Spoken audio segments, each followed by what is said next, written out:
Today, I would like to start with what happened yesterday. And I don't know really what words to use when we talk about Biden, because just watching the whole parade, and including Kamala Harris and everyone who was participating in that experience, as Joe Biden delivered the 2024 State of the Union to Congress. Here I have few points, and I would like to ask you overall for your comments on that State of the Union address. He started that speech, or I don't even know what was that, but he started this with bringing up the year 1941, which I found very interesting. And then, of course, he made a statement directing this to Vladimir Putin, president of Russia, that we will not walk away, meaning, I don't know who he really meant. Europe will not walk away, United States will not walk away. Larry, your thoughts on his words. Did you take anything from that we should pay attention to? Apart from the fact that he's crazy, that he is disconnected from reality, it was dangerous what he did last night. I've been seeing what I'll call reading the tea leaves. The New York Times piece comes out about CIA bases in Ukraine.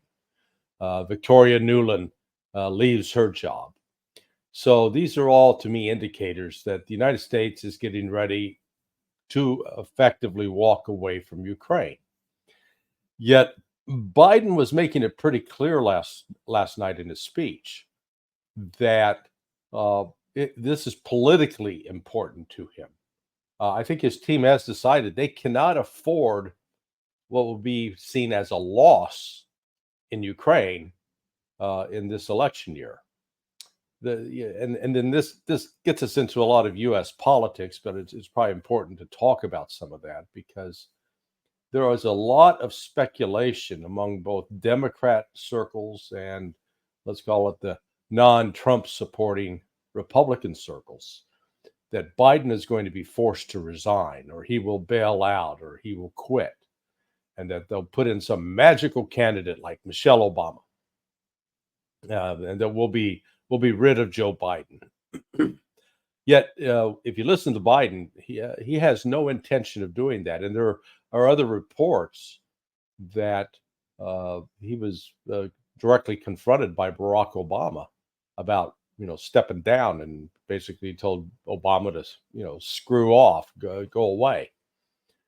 So with that as background, and the fact that he is keen on getting a second term, if we can survive it, that leads me to believe that they're gonna do some really desperate, stupid things in Ukraine. Like what, Larry? Like what, for example?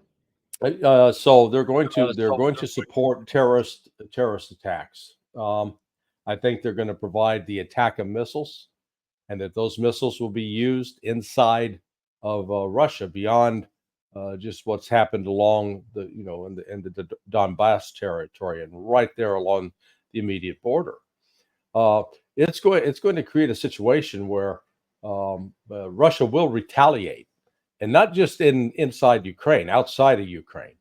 That's where we're headed, because it's not just the United. It'd be one thing if it's just Joe Biden being this bellicose, but for God's sake, Macron keeps talking about, oh yeah, we're going to put French troops in, and calling everybody else a coward if they don't do it.